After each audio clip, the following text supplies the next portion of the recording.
So, the Department of Justice just dropped an absolute bombshell that's sending shockwaves through Washington and beyond. They've officially charged Donald Trump with violations of the Espionage Act, and we're talking about potential charges that could lead to a 40-year sentence. Warren Buffett, the Oracle of Omaha himself, has already weighed in with some pretty stark warnings about what this means for the markets and American democracy. It's honestly hard to believe we've reached this point, but here we are. This isn't just about Trump anymore. We're talking about the very foundation of how our justice system handles former presidents and what it means for the future of American democracy. And trust me, the fallout from this is going to be absolutely explosive. Let me fill you in on what's been happening over the past 24 hours. Donald Trump has been the subject of various investigations since leaving office in January 2021.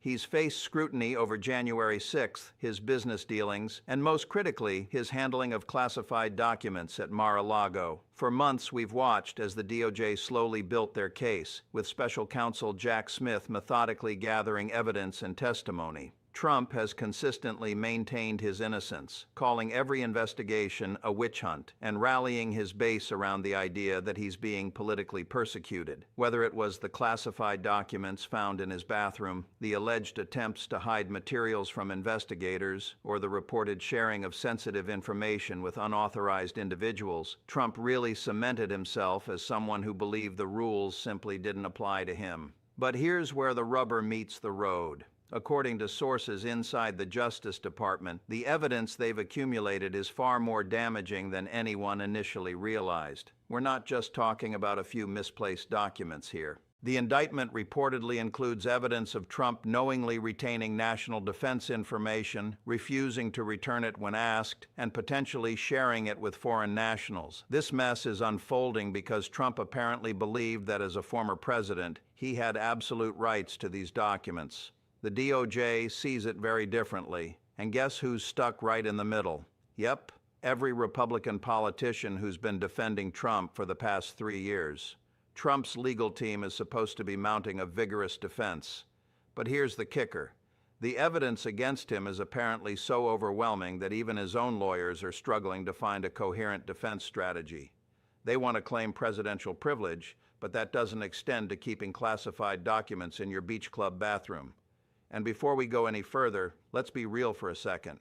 This isn't about partisan politics. This is about whether anyone, including a former president, is above the law. Now back to the matter at hand. Reports from around October 23rd revealed just how panicked Trump's inner circle was. They labeled Jack Smith's investigation as a malicious prosecution and even went as far as to say that the entire justice system had been weaponized against Trump. Talk about strong words. According to Politico's reporting from that date, Trump himself called Attorney General Merrick Garland a radical left lunatic for allowing the charges to proceed.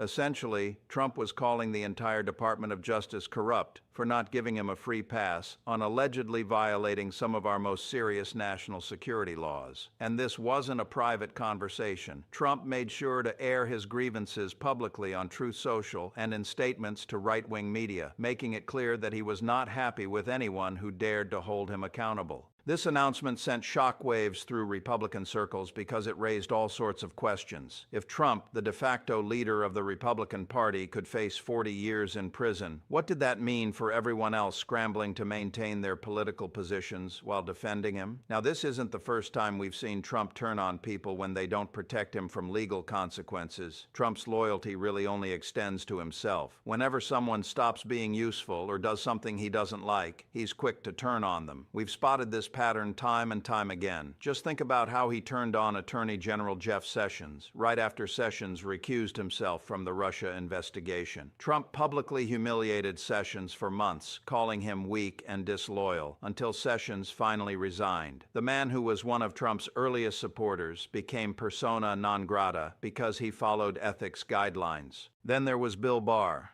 Trump wasn't pleased when Barr stated there was no evidence of widespread election fraud that would change the 2020 results. After years of Barr protecting Trump and interpreting the law in Trump's favor, one truthful statement about the election was enough for Trump to call him a disappointment and a rhino.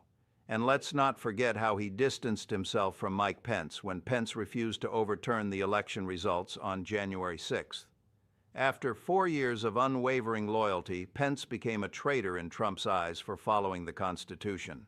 Trump's mob literally chanted, "Hang Mike Pence," at the Capitol, and Trump's response was that Pence didn't have the courage to do what was right. Even Kevin McCarthy faced a similar fate when he initially criticized Trump after January 6th. Though McCarthy later tried to get back in Trump's good graces, Trump never fully forgave him for that moment of honesty. Trump endorsed McCarthy's opponents and undermined him at every opportunity. Now it looks like anyone who doesn't help Trump escape these Espionage Act charges is in the hot seat. This pattern is becoming all too familiar. You can show all the loyalty in the world and defend Trump every single day, but the moment you step out of line or cease to be useful, he'll toss you aside without a second thought. So, what did Trump expect his allies to do about these DOJ charges? Well, it all boils down to his belief that the entire system should protect him. Here's the scoop on what's going down. The impasse happened because Trump wanted complete immunity and exoneration, while the DOJ was trying to uphold the rule of law. Ultimately, criminal charges were filed since no one was willing to budge on following the evidence where it led. As the target of multiple investigations, Trump decided to take a combative stance. He attacked prosecutors on social media and refused to comply with subpoenas. His approach seemed to be just doubling down on the claim that he was being persecuted. At first, many Republicans seemed to be on board with this idea. They appreciate loyalty and the notion of fighting back against what they saw as a weaponized justice system. But as the evidence mounted and the charges became more serious, some issues started cropping up. Republican donors were getting nervous. Swing state Republicans were worried about their electoral chances, and conservative legal experts were privately admitting the charges looked solid. While Trump's base was steadfast and holding their ground, predictably, the public began to shift their blame toward Republicans who continued defending someone charged under the Espionage Act. Polls indicated that Americans were increasingly frustrated with the idea that Trump should be above the law. This was the moment Trump began to sweat a little. You see, Trump values his freedom, his reputation, and overall his ability to run for president again. He doesn't want to be tied to a conviction that could see him spending the rest of his life in prison. That's definitely not the victory he seeks. And then Republican leaders went ahead and made a move that, according to Trump, was a serious misstep. Some Republicans started looking for ways to distance themselves and figured they should create some separation between themselves and Trump's legal troubles. They even considered supporting other candidates for 2024. But then, when Trump caught wind of all this, he absolutely lost it. In Trump's eyes, any Republican not offering full-throated support is just showing weakness, suggesting he might actually be guilty of crimes. That's pure betrayal. Any Republican who dares to even hint that the charges might be serious is instantly labeled a traitor. Now, this left Republican politicians in a tight spot.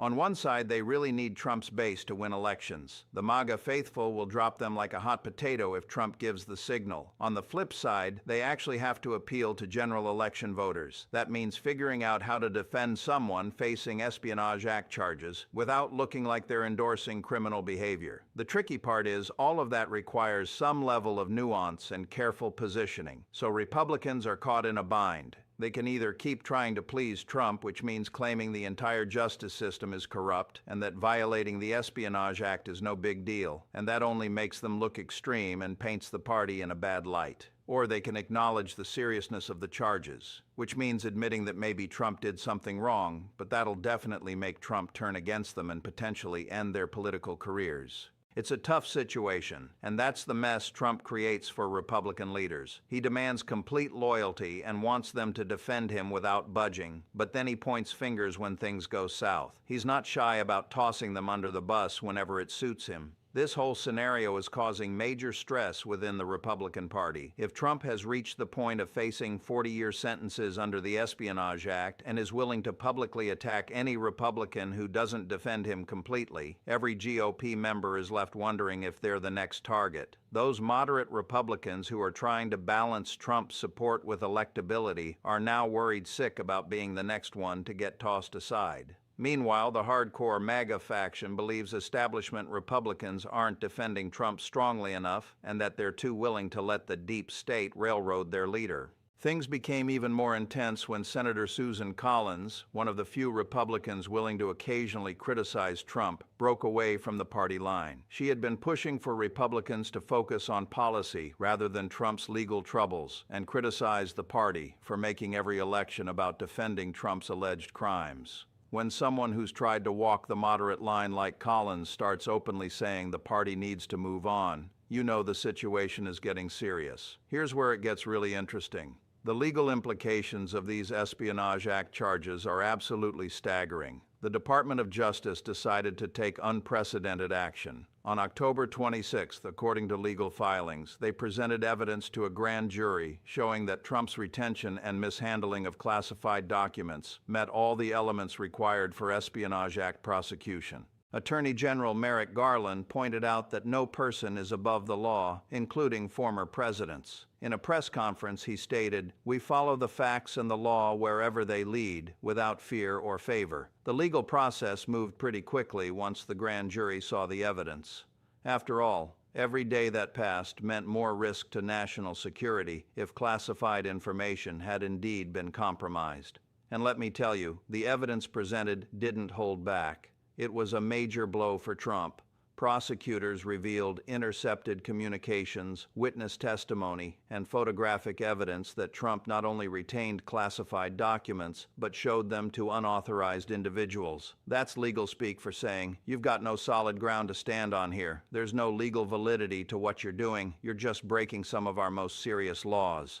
The Attorney General calling out Trump by name and detailing the charges created a real stir. It's a significant move, reminding Trump that he isn't above the Espionage Act. This is a huge deal that doesn't usually happen in functioning democracies, charging a former president with crimes that could result in 40 years in prison. Legal experts are noting that we haven't seen anything like this since the Pentagon Papers case. Andrew McCarthy, a former federal prosecutor and contributor to Fox News who is certainly not known for being anti-Trump, went on Fox and made a statement that really should catch everyone's attention. He said that if the evidence is as strong as reported, Trump's legal team faces an almost impossible task in mounting a defense. Just think about that for a moment. This is someone who usually defends Republicans saying Trump might actually be in serious legal trouble, and this is coming from a conservative voice on Fox News. Alan Dershowitz, a law professor who defended Trump during his first impeachment, mentioned that the Espionage Act charges are extraordinarily serious and that the evidence appears overwhelming. When legal experts from both sides start tossing around terms like overwhelming evidence and impossible to defend, that's the moment to really pay attention. So let's break down what this showdown could mean, because it's not just a captivating legal story. It has serious consequences for how our democracy operates. First up is the immediate political fallout. Trump is already facing significant backlash due to these charges, and his ability to fundraise for legal defense while running for president is being questioned. Republican representatives are getting anxious about the upcoming 2024 elections, which is definitely adding to the tension. A former president potentially facing 40 years for Espionage Act violations? And honestly, that's not the best look for the party. Most folks in America have a good deal of respect for the justice system as a vital part of our system, even if they don't always agree with its decisions. Democrats are definitely planning to take advantage of this situation. They'll argue that Trump believes he's above the law and does not hold national security in high regard, and they'll have federal prosecutors backing up those claims. This is going to be Exhibit A in proving that Trump and his enablers put party over country. You can expect to see these charges popping up in Democratic campaign ads, speeches, and debates. Now let's touch on what this means for American democracy itself. The Department of Justice has been working hard to maintain its independence and be viewed as above partisan influence. But by charging a former president and current candidate, they've waded right into a political firestorm. Trump and his supporters are now poised to attack the entire justice system, implying bias and questioning its motives, which complicates things for the DOJ's image as a neutral entity. Yet Garland probably felt he had no other choice. If he ignored clear evidence of Espionage Act violations, the department's credibility would take an even bigger hit. This situation shines a massive spotlight on whether we truly have equal justice under law. At the heart of the issue is whether a former president can just take classified documents, potentially share them with unauthorized people, and face no consequences. If Trump gets away with that, it could totally change how our classification system operates. Our classification system exists to protect national security. It ensures that sensitive information about sources, methods, and national defense stays in the hands of people with proper clearance and need to know. The system depends on everyone, regardless of rank or prior position, following the rules about handling classified information. But Trump has always been uncomfortable with those limitations. He craves total control over everything. If Espionage Act violations go unpunished for former presidents, that's a significant boost to the idea that some people are simply above the law, and it opens the door for future presidents to misuse classified information without fear of consequences. So the implications of this case reach far beyond just Trump and his legal troubles. It's about shaping the structure of American justice for many years to come. Each time Trump brushes aside norms, breaks laws, or attacks prosecutors, it weakens our democratic systems. It starts making behavior that used to be completely unacceptable feel normal. Think about it. If Trump can violate the Espionage Act without consequences, what's to stop the next president from doing the same? If former presidents can just take whatever classified documents they want, what's to prevent another leader from selling secrets to the highest bidder? These actions don't just disappear when Trump's legal cases end. They become part of our new reality, and that's pretty dangerous. Democracy relies on those norms and institutions, assuming that people in power will play by the rules, even when it's a bit inconvenient. When those norms crumble, democracy itself starts to falter. Looking ahead to November 2024, it's clear that all of this is going to have some significant effects. We're still many months out from those elections, but the narrative being set now is bound to influence how things go. If the story playing out is one of Trump battling Espionage Act charges and potentially facing 40 years in prison, that spells trouble for Republicans.